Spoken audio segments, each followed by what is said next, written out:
weapons today which can destroy all of us than there was during the Stone Age or the Bronze Age. Yes? So I think today we live, even with our education, with our knowledge, and with our consciousness, we are much more in danger of being extinguished than we were back then. But you see, this again comes down to, are we more intelligent now than back then? That to me is questionable. Because there are people who lived a long time ago, who built the pyramids, who are much knowledgeable. Today you need lots of scientists to basically make sense of how did they construct this huge pyramids without the cranes and without all the equipments and everything. I would completely object to that. Just in the Which sense, part? The consciousness in terms of historically. I understand where I made the difference between consciousness and knowledge, Oscar. No, absolutely. Yeah. And you were saying that we have nuclear weapons now that can extinguish us, us, yes?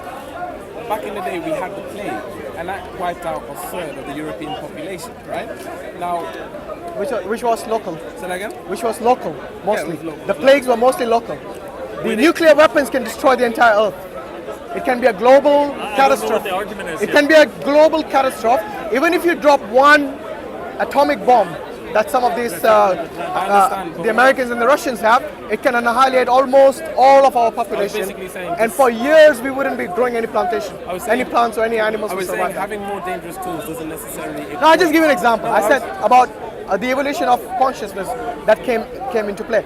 When you talk about evolution, yes, you got to be very careful.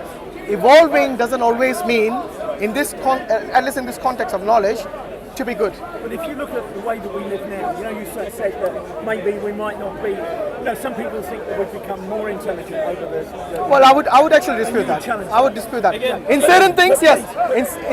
In how things work, yes, we have become more intelligent. The world we live in, surely, yes, is scientific miracle. The fact that you probably came here in a transport could go faster than you absolutely, could. yes. You use absolutely. electricity all the time. Lots of scientific developments, but then there are many of the scientific developments which also can get us in danger. Like I told you about the nuclear. What are we talking about? What's the code of argument? Because we're all over the place. You're right. All over the place here. I believe we've evolved. No, I think this gentleman here came with. Sorry, what was your argument? I believe we've evolved. No. When you say we evolved, in what have we evolved? We're still human. We're still human beings back then. We're still human beings today. I think that our knowledge. Look, our knowledge has grown certainly. We have lost some of the ancient knowledge as well. Yes? So it's not always just linear that knowledge is always being acquired. We are also losing some knowledge. Because there were many things in the past people that knew. Yes, we have lost the knowledge of that today. Yes? If it wasn't, for example, it wasn't for the Arabs who took this Greek learning and learning from India and translated into Arabic and then passed it on to the Europeans, previous to which they were in the Dark Ages, then that knowledge would have been lost as well. So we pass on knowledge from different places to make our lives better. That is the ultimate goal, to make it better, our existence. But it's not always the case. Sometimes we also do harm. For example, look, today, if you look at all these people who are suffering diseases, suffering ailments, it's from the food that we eat.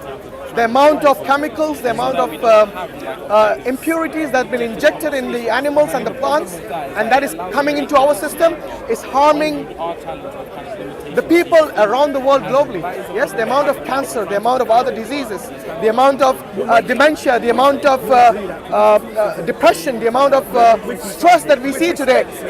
To be honest, if you talk about people who lived previously, they had much less of all this. With respect, sir, you're making my argument. See what I mean? You're making my argument for me because there seems to be no rhyme or reason, and that's would actually seem to suggest this is all a big accident. I don't think it's an accident. I don't think it's an accident. If it was an accident, then you wouldn't see things in harmony. Like, for example, if the sun doesn't shine, the plants die. Yes, all these things coming into play at a particular time, and only on the planet Earth. Yes, when there are hundreds and thousands of other galaxies out there, they've been looking for aliens for I don't know how many centuries. No, but it's very difficult. It's very likely we'll find life on other planets. You heard of the fine-tuning argument?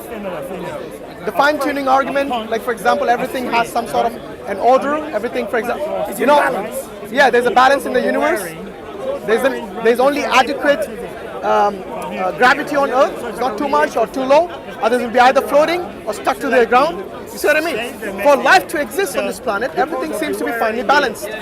To me, if everything of that nature was an accident, then I think that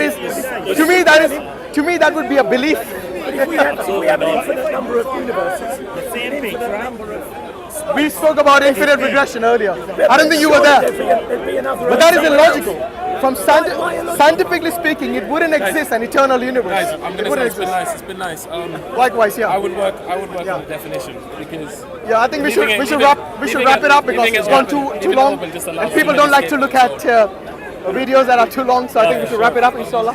Yeah, you wanted to ask